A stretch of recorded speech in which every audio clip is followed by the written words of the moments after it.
திமுக அணிக்கு ஆதரவாக சொல்லி இருக்கக்கூடிய கணிப்புகளே அந்த முடிவு மாறலாம் அப்படின்றத சூசகமா சொல்லி இருக்கிறாங்க.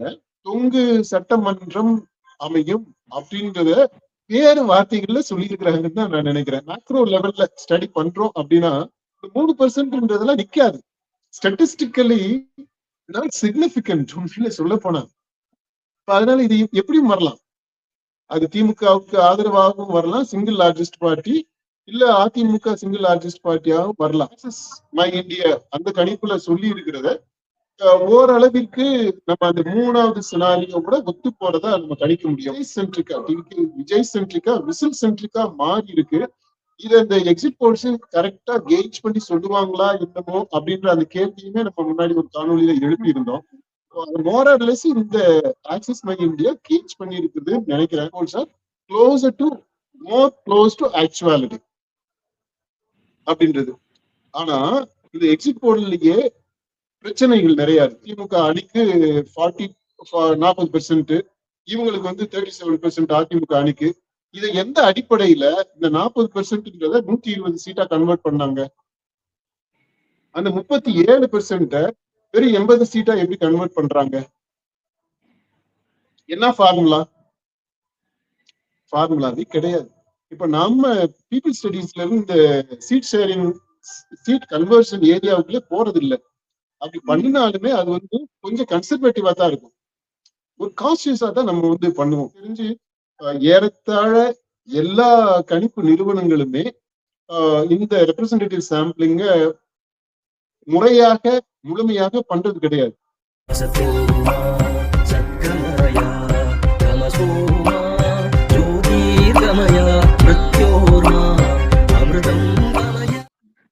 தேர்தலுக்கு பிந்திய கருத்து கணிப்பு முடிவுகளா வெளியிட்டு இருக்கிறாங்க.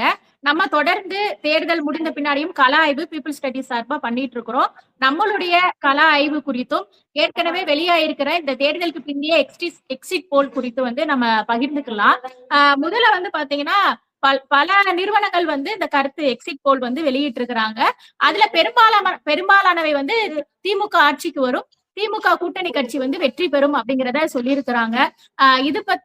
இத பற்றியும் நம்மளுடைய கள ஆய்வு என்ன சொல்லுது அப்படிங்கறத பத்தியும் பகிர்ந்துக்கலாம்ப்பா. சரி, இப்போ இந்த இதுல நம்மளும் தொடர்ந்து கள பணி செஞ்சுக்கிட்டு தான் இருக்கிறோம். கள ஆய்வு செஞ்சுக்கிட்டே இருக்கிறோம். தேர்தல் முடிகிறது வரைக்கும் ஒரு ஆய்வு செஞ்சோம். 19ஆம் தேதி அது கருத்து கணிப்பா நம்ம வெளியிட்டோம், தேர்தலுக்கு முந்தைய கணிப்பா. அதுக்கப்புறம் வாக்குப்பதிவு நாள் அன்றும் அதுக்கு அடுத்த நாளும் நம்ம களத்துல கவனித்த அந்த தரவுகள் அடிப்படையில ஒரு காணொலி நம்ம போட்டோம். எப்படி இது Stalin centric, DMK centric polling election அப்படின்றது 23ஆம் தேதி நிலவரப்படி பார்க்கும்போது அது அப்படியே டேர்ன் ஆகி ஒரு டேர்னிங் பாயிண்ட் அது விஜய் சென்ட்ரிக் டிவிகே சென்ட்ரிக்கா மாறி இருக்குது அப்படின்றத நம்ம சுட்டி காட்டணும் 24ஆம் தேதி நிலவரத்துல. அதுக்கப்புறமும் தொடர்ந்து நம்ம டேட்டா கலெக்ட் பண்ணிக்கிட்டே வர்றோம்.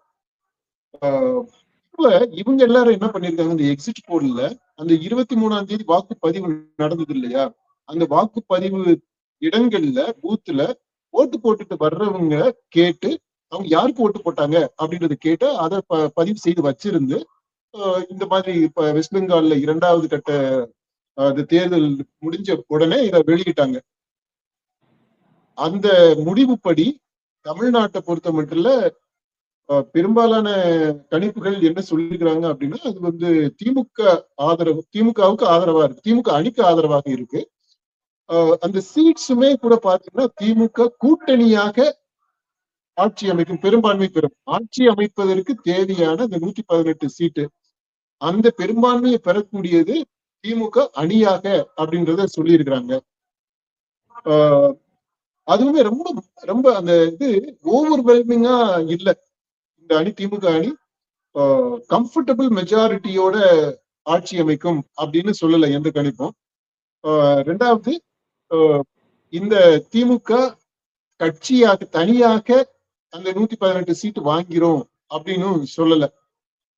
கூட்டணியாக அந்த 118 கிராஸ் பண்ணுவாங்க, அதுவுமே ஒரு தின் மெஜாரிட்டி தான், அப்படி அந்த அளவுலதான் இருக்கும். அப்படின்றத சொல்லியிருக்கிறாங்க. இது திரும்பவும் பார்த்தோம்னா இது ஒரு தொங்கு சட்டமன்றம் அமையும் அப்படின்றத வேறு வார்த்தைகள்ல சொல்லியிருக்கிறாங்கன்னு தான் நான் நினைக்கிறேன். நம்முடைய அந்த தேர்தலுக்கு முந்தைய கணிப்புல, நம்முடைய மக்களாய்வு கணிப்புல அந்த சினாரியோஸ் பில்ட் பண்ணியிருந்தோம். அதுல அந்த முதல் சினாரியோட நம்ம சொல்லி இருந்தது, இந்த முடிவு செய்யாதவர்களுடைய வாக்கு ஓரளவுக்கு சமமா பிரியுது அப்படின்னா தொங்கு சட்டமன்றம் அமையும்.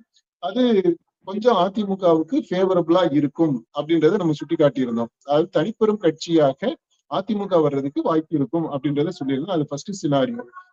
இப்போ இந்த கருத்து கணிப்புகள் எக்ஸிட் போல் பண்ணது எல்லாத்தையும் நம்ம பார்த்தோம்னா அந்த சினாரியோ 1 நம்ம சொல்லியிருந்தோம் இல்லையா, அதை கொஞ்சம் மாடிஃபை பண்ணி அது வந்து அந்த முடிவு செய்யாதவர்களுடைய வாக்கு ஈவனா பிரியாம மூணு பேருக்கும் பிரியாம திமுக அதிமுக அணிகளுக்கு இடையில பிரிஞ்சிருக்கு. அப்படி பிரிஞ்சதுனால அந்த அதுல கொஞ்சம் முன்ன பின்ன இப்போ வாக்கு ஒரு பெர்சென்ட் இங்க 1% இங்க அப்படி மாறிச்சுன்னு சொன்னாலே உங்களுக்கு அந்த இம்பேலன்ஸ் வந்துடும். இப்ப அந்த இம்பேலன்ஸை தான் அடிப்படையாக வச்சு இவங்க திமுகவுக்கு கொஞ்சம் ஃபேவரபிளா இருக்கு அப்படின்னு தான் நம்ம இதை புரிஞ்சுக்க முடியும். இந்த எக்ஸிட் போல் சொல்லி இருக்கிறதே கொஞ்சம் ஃபேவரபிளா இருக்கு, இவங்களுக்கு கொஞ்சம் செட்பேக்கா இருக்கு அப்படின்றது. உதாரணமா அந்த மேட்ரிக்ஸ் அந்த அவங்களுடைய கணிப்பை எடுத்துக்கிட்டீங்கன்னா திமுக அணிக்கும் அதிமுக அணிக்கும் இடையில வித்தியாசம் வந்து 3.2% தான். இந்த 3.2% அப்படின்றது இந்த மாதிரி ஒரு மெகா ஸ்டடி பண்ணும்போது பிக் டேட்டா அத ஒரு மேக்ரோ லெவல்ல ஸ்டடி பண்றோம் அப்படின்னா 3%ன்றதெல்லாம் நிக்காது. ஸ்டாட்டிஸ்டிக்கலி நாட் சிக்னிபிகன்ட் உண்மையில சொல்ல போனா. அதனால இது எப்படியும் வரலாம். அது திமுகவுக்கு ஆதரவாகவும் வரலாம், சிங்கிள் லார்ஜஸ்ட் பார்ட்டி, இல்ல அதிமுக சிங்கிள் லார்ஜஸ்ட் பார்ட்டியாகவும் வரலாம். ஓகே, அந்த மாதிரி இருக்கு. இப்ப இதுல சீட் ப்ரொஜெக்ஷன் பண்ணிருக்கிறாங்க பாத்தீங்களா, அது என்ன ஃபார்முலாவில பண்ணாங்க அப்படின்றத பத்தி அதுவும் இருக்கு. இந்த 3.2% டிஃபரன்ஸ சீட்ஸ்ல அத்தனை சீட்ஸ் டிஃபரன்ஸ்ல கொண்டு வந்து நிறுத்தி இருக்கிறாங்க. இப்ப அதை பத்தி நம்ம கடைசியா பேசுவோம். இந்த கணிப்புகளுடைய அது எவ்வளவு தூரம் இது நமக்கு தன்மை வாய்ந்தது, எவ்வளவு தூரம் சயின்டிபிக்கா இருக்கு, எவ்வளவு தூரம் இதுல கெஸ் ஒர்க் இருக்கு அப்படின்றத பற்றி நம்ம பேசுவோம். இப்போதைக்கு இந்த கணிப்புகளை எடுத்துக்கிட்டோம்னா மோர் ஆர் லெஸ் நம்ம அந்த முதல் சினாரியோல சொன்னதை தான் கொஞ்சம் மாடிஃபை பண்ணி இப்ப இங்க சொல்லி இருக்கிறாங்க. இது வந்து திமுக அணிக்கு ஆதரவாக சொல்லி இருக்கிறது. சம பண்ணி சொல்றதுன்னா திமுக அணிக்கு ஆதரவாக சொல்லி இருக்கக்கூடிய கணிப்புகளே அந்த முடிவு மாறலாம் அப்படின்றத சூசகமா சொல்லி இருக்கிறாங்க. ரெண்டாவது, இந்த தொங்கு சட்டமன்றம் அதாவது கூட்டணியா அமைகிறது, கூட்டணி ஆட்சி அமையணும் அப்படின்றத வேறு வார்த்தைகளை தொங்கு சட்டமன்றமா அமையும் அப்படின்றத சொல்லி இருக்கிறாங்க. மூன்றாவது, சூசகமா சொல்லி இருக்கிறாங்க. மூன்றாவது, இந்த அதிக சீட்டுகளை பெற்ற தனிப்பெரும் கட்சி, அதாவது மெஜாரிட்டி, ஆட்சி அமைக்கிற மெஜாரிட்டி இல்ல, கட்சிகள்ல அந்த தனி கட்சிகள்ல அதிகமான இடங்களை பெற்ற கட்சி அது திமுகவாக இருக்கும் அப்படின்றாங்க. ஆனா அது அதிமுகவாக இருப்பதற்கான சாத்தியங்களையும் மறுக்கல. ஓகே, அந்த மாதிரி தான் இப்ப திரும்பவும் என்னன்னா, இப்ப இந்த கணிப்புகள் சொல்லி இருக்கிறது எல்லாமே டெஃபினிட்டான வேர்டிக்ட் கிடையாது. அது உண்மையில என்னதான் நடந்துச்சு அன்னைக்கு அப்படின்றது. திமுக ஆட்சி அமைக்குமா, அதாவது திமுக தனிப்பெரும்பான்மையோடு ஆட்சி அமைக்குமா, இல்ல திமுக அணி கூட்டணியாக ஆட்சி அமைக்குமா, இல்ல அதிமுக கட்சி தனிப்பெரும் கட்சியாக உருவெடுக்குமா, அல்லது அதிமுக கூட்டணியாக திமுக அணியை விட அதிகமான இடங்களை பெறுமா? இப்ப ரெண்டு இதுவுமே தாவேகாவுடைய துணை இல்லாமல் ஆட்சி அமைக்க முடியாத ஒரு நிலை வந்துருமா அப்படின்றது எல்லா கேள்விகளுமே தொக்கி நிக்குது. இந்த முடிவு இந்த இப்ப வந்திருக்கிற எக்ஸிட் போல்ல அவ்வளவுதான் நம்ம சொல்ல முடியும். அதாவது எதுவுமே சொல்ல முடியாது. திரும்பவும் அது ஒரு குழப்பமான ஒரு சூழ்நிலை தான். இன்டெஃபினிட்டா இருக்கு, அன்சர்டனா இருக்கு. எல்லாமே ஒரு குழம்பிய ஒரு நிலையில தான் இருக்கு.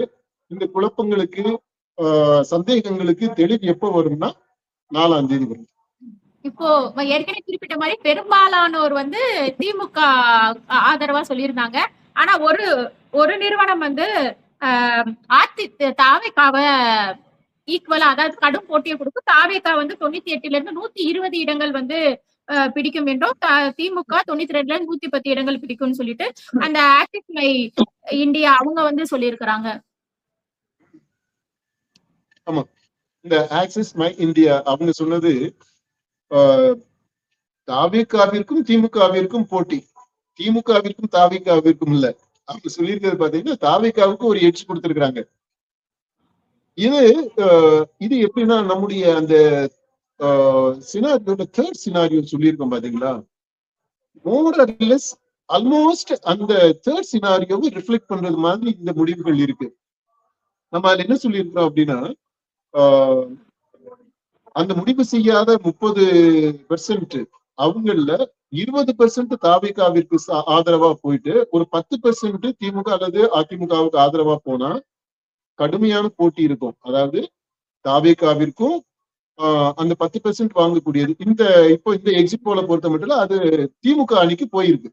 அப்ப அந்த திமுக அணிக்கும் தாவேகாவிற்கும் கடுமையான போட்டி இருக்கும், நெக் டு நெக் ஃபைட் இருக்கும்.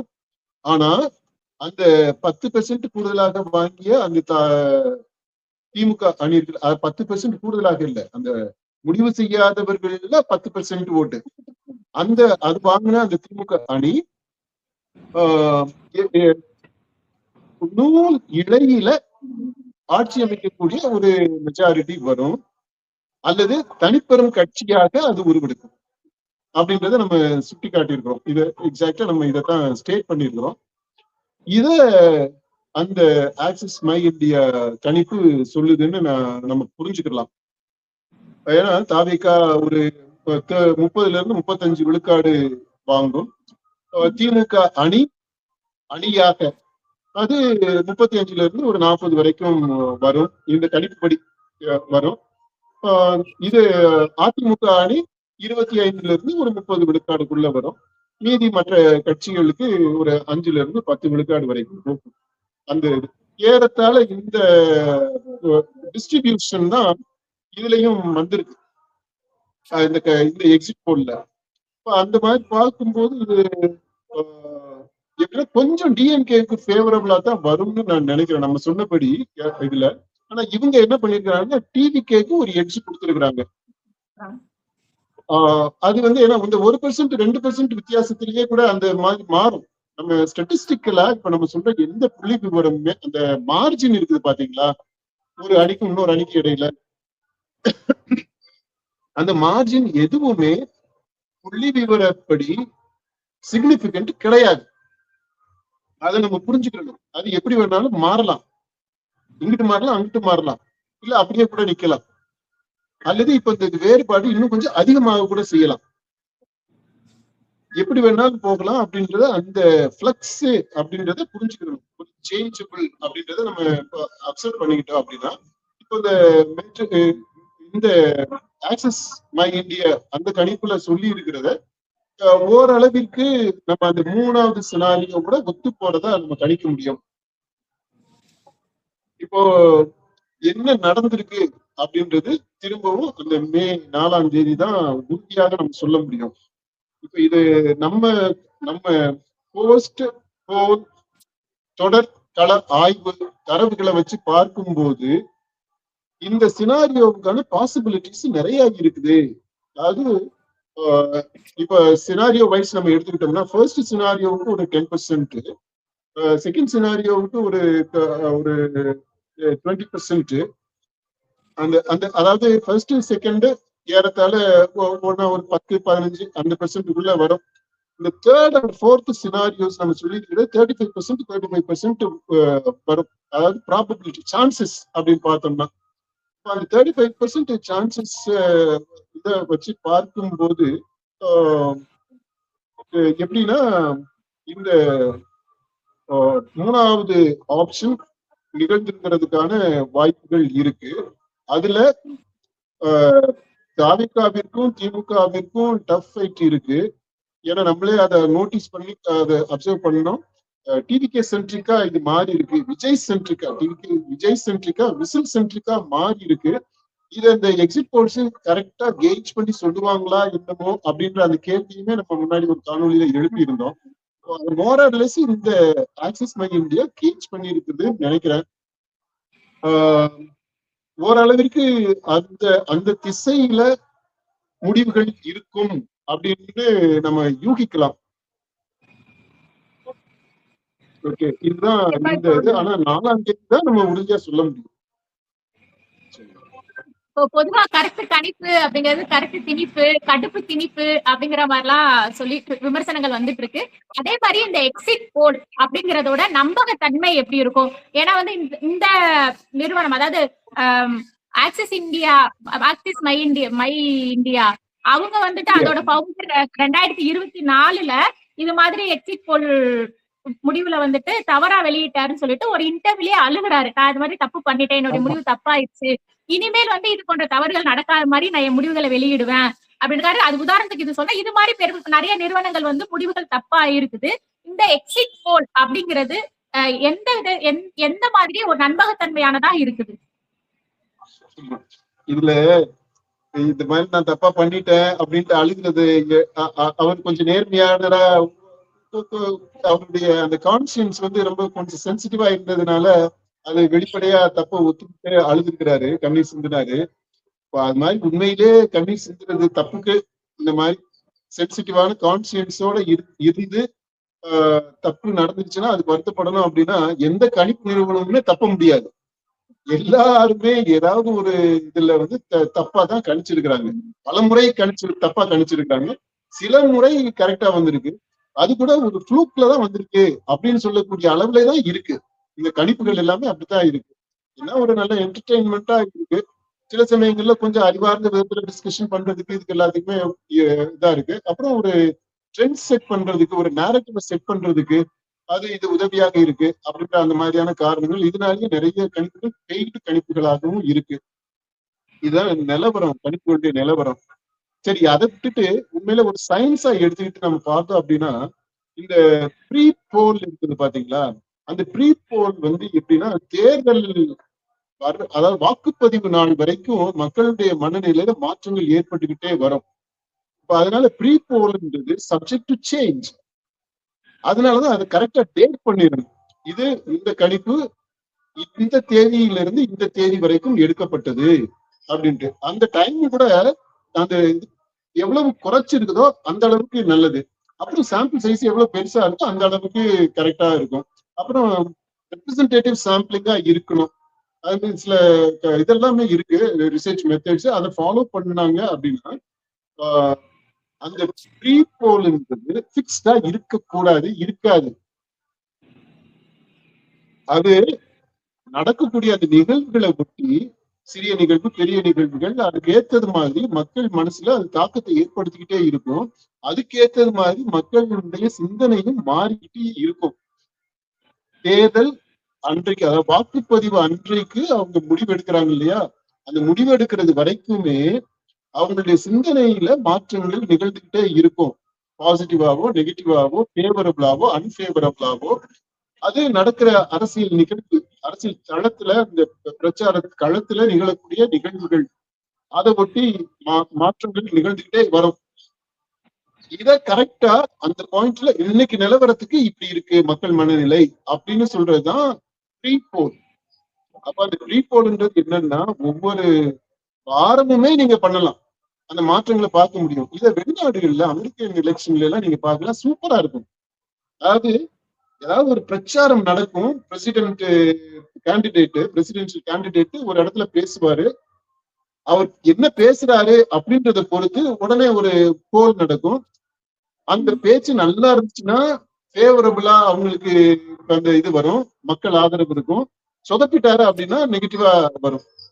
அதே இது 2 வாரம் கழிச்சு திரும்ப பார்க்கும்போது அவர் பெர்ஃபார்மன்ஸ் சூப்பரா இன்னொரு விஷயம் பேசிட்டாரு அல்ல இன்னொரு விஷயம் நடந்துருச்சு அப்படின்னா இங்க குறைஞ்சது அங்க வந்து கூடிடும்.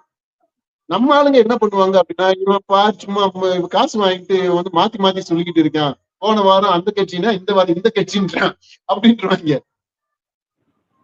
ஆனா அந்த ப்ரீ போல்ன்றது அதுதான். அன்னைக்கு நிலவரத்துல மக்கள் மனசுல என்ன ஆயிருக்கோ, மக்கள் என்ன நினைக்கிறாங்களோ, அவங்களுடைய சிந்தனை போக்கு எதை நோக்கி இருக்குதோ அதை சொல்றதுதான் ப்ரீ போல். அந்த ப்ரீ போல்ன்றது தேர்தல் நடக்கிற அன்னைக்கு வரைக்குமே மாற்றத்திற்கு உட்பட்டது. ஓகே, இந்த இப்ப என்னன்னா இந்த எக்ஸிட் போல் இருக்குல்ல, எக்ஸிட் போல்ல மக்கள் என்ன கட்சிக்கு ஓட்டு போட்டாங்க அப்படின்ட்டு ஓட்டு போட்டுட்டு வெளியில வர்றாங்க பாத்தீங்களா, அந்த பூத்துல போய் போலிங் பூத்துல ஓட்டு போட்டுட்டு வர்றவங்கள அங்க வெளியில வாசல்லயே எக்ஸிட்லயே, அதான் எக்ஸிட் போல்ன்றது, அங்க வாசல்லயே நிறுத்தி வச்சு அவங்ககிட்ட கேக்குறது, ஏப்பா நீ யார் ஓட்டு போட்டுட்டு வர்ற அப்படின்னு கேக்குறது. அதாவது கையில வச்சிருக்கிற அந்த மை காய்கிறதுக்கு முன்னாடியே அவங்க மனசு மாறி போய் சொல்ற, இவன் இந்த கட்சியில இவனுக்கு இந்த மாதிரி பதில் சொல்லணும் அப்படின்ட்டு அந்த கன்காக்ஷன் இருக்குது பாத்தீங்களா. ஒரு இந்த மாதிரி பேசணும் அப்படின்னு சொல்லிட்டு அந்த அந்த ப்ராசஸ் அது வர்றதுக்கு முன்னாடியே ஃப்ரெஷ்ஷா ஓட்டு போட்டுட்டு வந்துருக்காங்க. வந்த உடனே யார் போட்டு போட்டீங்கன்னா இவங்களுக்கு போட்டேன் அப்படின்னு சொல்லிடுவாங்க ஸ்பான்டேனியஸா. அந்த மாதிரியான இடத்துல வச்சு அவங்ககிட்ட இருந்து கேட்கறது எக்ஸிட் போல். அப்போ அதுல வந்து மாறுறதுக்கு வாய்ப்பு இல்லை. அதாவது ப்ரீ போல்ல மாறுறது மாதிரி இங்க மாற முடியாது. ஏன்னா அவங்க ஓட்டு போட்ட பிற்பாடு நடக்குது. ஓகே, இப்போ அது ஒரு முக்கியமான டிஃபரன்ஸ். இப்போ இந்த எக்ஸிட் போல் அப்படின்றது அப்போ ப்ரீ போலோட ஒப்பிட்டு பார்க்கும்போது இது இன்னும் கொஞ்சம் ஆக்யூரேட்டா இருக்கும். உண்மையில என்ன நடந்துச்சு அப்படின்றத சொல்றதுக்கான சாத்தியங்கள் அதிகம். ஓகே, இப்போ உதாரணமா நீங்க ப்ரீ போல் ஒண்ணு நடத்திருப்பீங்க, அதுக்கப்புறம் வந்து இப்போ இப்ப ராஜீவ் காந்தி மரணம் நிகழ்வு அந்த மாதிரி ஒரு பெரிய நிகழ்வு ஏதாவது ஒண்ணு நடந்துருச்சு அப்படின்னா டோட்டலாவே மாறிடும் இல்லையா. இப்போ அப்ப நீ வந்து இந்த மாதிரி ப்ரீ போல்ல சொன்னது, அந்த மரணத்திற்கு முன்னாடி சொன்னது, அது வந்து ஆக்சுவலா இரவண்டா போயிடும். அது வந்து யூஸ்லெஸ் டேட்டாவாயிடும். ஏன்னா கம்ப்ளீட்டா மாறிடும். அந்த மாதிரி இங்க நடக்காது. ஏன்னா ஓட்டு போட்டாச்சு. ஓட்டு போட்ட பிற்பாடு நீங்க என்ன நிகழ்வு நடந்தாலும் அது போட்ட ஓட்டம் மாத்தாது. ஓகே, சோ அந்த எக்ஸிட் போல்ன்றது வந்து இட் இஸ் டெஃபினட், நடந்த விஷயத்த சொல்றது. ப்ரீ போல்ன்றது நடக்க போற விஷயத்த சொல்றது. அதான் மெயின் டிஃபரன்ஸ். அதனால இந்த எக்ஸிட் போல்ன்றது நடந்த ஆக்சுவல் இத வந்து ஓரளவிற்கு கரெக்டாக கணிச்சு சொல்ல முடியும் அப்படின்றது. அதுதான் அந்த அறிவியல் பூர்வமாக ரிசர்ச் மெத்தடாலஜி படி செஃபலாஜிக்கல் அந்த ப்ராசஸ் எடுத்து பார்த்தோம்னா அதுக்கு அப்படி நம்ம சொல்ல முடியும். Exit polls are closer to more close to actuality அப்படின்றது. ஆனா இந்த எக்ஸிட் போல்லையே பிரச்சனைகள் நிறைய இருக்கு. இன்னைக்கு வரைக்கும் இந்த சீட் கன்வர்ஷன்றாங்க இல்லையா. இப்ப நம்ம போய் ஒரு இடத்துல இப்போ மக்களை பார்த்து கேட்கிறோம் அப்படின்னா அவங்கள்ட்ட இருந்து ஒரு சாம்பிள் சைஸை எடுத்துட்டு அந்த பெர்சன்டேஜ் நமக்கு தெரியும். இந்த பெர்சன்டேஜை வச்சுக்கிட்டு அது திமுகவுக்கு இத்தனை சீட் ஆகும், அதிமுகவுக்கு இத்தனை சீட் ஆகும் அப்படின்ட்டு அந்த கன்வர்ஷன் பண்றாங்க இல்லையா. இப்போ உதாரணமா திமுக அணிக்கு 40% இவங்களுக்கு வந்து 37% அதிமுக அணிக்கு. இதை எந்த அடிப்படையில இந்த 40%ன்றத 120 சீட்டா கன்வெர்ட் பண்ணாங்க? அந்த 37% வெறும் 80 சீட்டா எப்படி கன்வெர்ட் பண்றாங்க? என்ன ஃபார்முலாவே கிடையாது. இன்னைக்கு வரைக்கும் உலகத்துல நான் இத்தனை வருஷமா செஃபாலஜி பண்ணிட்டு இருக்கிறேன், அதை பத்தி படிச்சுட்டு இருக்கிறேன், தொடர்ந்து அந்த ஃபீல்ட்ல தான் இருக்கேன் நானு.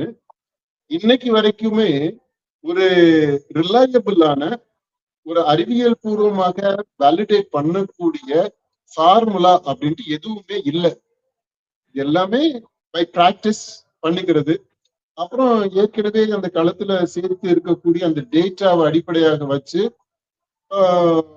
அந்த அவங்க ஒவ்வொருத்தருமே ஒரு ரெப்பர்ச்சுவர் ஆஃப் டேட்டா வச்சிருப்பாங்க. ஒரு ஏஜென்சியும் அந்த பேட்டர்னை அடிப்படையாக வச்சு அப்புறம் அந்த மைக்ரோ ஸ்டடிஸ் எல்லாம் பண்ணியிருப்பாங்க. அப்புறம் இந்த சோசியல் இன்ஜினியரிங் அந்த மாதிரியான டீடைல்ஸ் எல்லாம் கேதர் பண்ணி வச்சிருப்பாங்க ஒவ்வொரு ஏஜென்சியும். ஸோ அவங்க எவ்வளவு தூரம் அக்யூரேட்டா மக்களுக்கு க்ளோஸா கிராஸ் ரூட் லெவல்ல டேட்டாவை கேதர் பண்ணி வச்சிருக்காங்க அப்படின்றத பொறுத்துதான் அவங்க வந்து இந்த சீட் கன்வர்ஷனை பண்றாங்க. அதனால இந்த சீட் கன்வர்ஷன்ன்றது ஒரு ரிஸ்கி பிசினஸ். இப்ப நம்ம பீப்புள் ஸ்டடீஸ்ல இருந்து இந்த சீட் ஷேரிங் சீட் கன்வர்ஷன் ஏரியாவுக்குள்ளே போறது இல்லை. அப்படி பண்ணினாலுமே அது வந்து கொஞ்சம் கன்சர்வேட்டிவா தான் இருக்கும். ஒரு கான்சியஸா தான் நம்ம வந்து பண்ணுவோம். ஷியோரா இருக்கிறத மட்டும்தான் நம்ம செய்வோம். இப்போ சும்மா ஆஃப் ஹேண்டா அப்படி சொல்றதெல்லாம் இல்லை.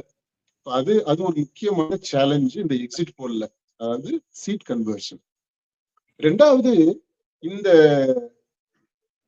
டேட்டா கலெக்ஷன் பண்றாங்க இல்லையா, அதுவே எப்படி இவங்க சாம்பிளிங் எப்படி செலக்ட் பண்றாங்க, எந்தெந்த பூத்ஸ்ல எப்படி எத்தனை பேரை எடுக்கிறாங்க, அது வந்து எப்படினாலுமே பாத்தீங்கன்னா இப்ப 234 தொகுதியிலையும் எந்த ஏஜென்சியும் கலெக்ட் பண்ணதா நான் நம்பல. அப்படி யாரும் சொல்லல. அப்ப 234ல என்ன பண்ணுவாங்கன்னா மேபி ஒரு 10 ஒரு 40-50 தொகுதிகள்ல தான் சாம்பிள் கலெக்ட் பண்ணிருப்பாங்க. ஏன்னா 234லையும் பண்ணணும் அப்படின்னா அது ஒரு ஹியூஜ் எக்ஸ்பென்ஸ். அந்த அளவுக்கு பண்ணிருப்பாங்களான்னு எனக்கு தெரியல. ஒருவேளை செஞ்சாங்களா என்னன்னு தெரியல. அது அவங்க சொன்னாதான் தெரியும். உண்மையை சொன்னாங்கன்னா தெரியும். சொல்லுவாங்களான்னு எனக்கு தெரியல. அப்ப பொதுவாவே என்ன பண்ணுவாங்கன்னா இந்த நேஷனல் லெவல்ல ஏஜென்சிஸ் எல்லாமே செலக்டிவா சில தொகுதிகளை எடுத்துக்கிடுவாங்க. அந்த தொகுதிகளையும் சில பூத்ஸை எடுத்துக்கிடுவாங்க. நாட் ஆல் த பூத்ஸ், சில பூத்ஸ் எடுத்துக்கிடுவாங்க. அந்த சில பூத்ஸ் எடுத்துக்கிட்டாலும் அந்த பூத்துல இருக்கக்கூடிய எல்லார்ட்டையும் கேட்க மாட்டாங்க. அதுல கொஞ்சம் பேர் எடுத்துக்குவாங்க. அது சயின்டிபிக்கா இந்த சிம்பிள் ரேண்டம் சாம்பிளிங் மெத்தட் படி அல்லது சிஸ்டமேட்டிக் ரேண்டம் சாம்பிளிங் இருக்கு. இதுல கிளஸ்டர் சாம்பிளிங்னு ஒண்ணு இருக்கு. இதுல எந்த ஸ்ட்ராட்டிஃபைடு ரேண்டம் சாம்பிளிங் இருக்கு. இப்ப இந்த மாதிரி இந்த சாம்பிளிங் டெக்னிக்ஸ்ல ஒரு அறிவியல் பூர்வமாக, அப்புறம் நடைமுறை அவங்க ப்ராக்டிக்கலா எது ஃபீஸிபிளோ, அப்புறம் budget also comes in to play. அதுக்கு அந்த பல கன்சிடரேஷன்ஸை வச்சு எடுக்கிறாங்க. இப்போ இது வந்து ரெப்ரசன்டேட்டிவா இருக்கணும். அதாவது அந்த நம்ம எடுக்கக்கூடிய இந்த சாம்பிள் வந்து அந்த மாநிலம் முழுக்க மக்களுடைய எண்ணப்போக்கு பிரதிபலிக்கக்கூடியதாக அது இருக்கணும். அப்போ அதான் அந்த ரெப்ரசன்டேட்டிவ் சாம்பிளிங்ன்றது. இப்போ அதுல நிறைய சிக்கல்கள் இருக்கு. எனக்கு தெரிஞ்சு ஏறத்தாழ எல்லா கணிப்பு நிறுவனங்களுமே இந்த ரெப்ரசன்டேட்டிவ் சாம்பிளிங்க முழுமையாக பண்றது கிடையாது. இந்த ரெண்டு முக்கியமான டிஃபிகல்டிஸ், சேலஞ்சஸ் இருக்கு எக்ஸிட் போல்லையுமே.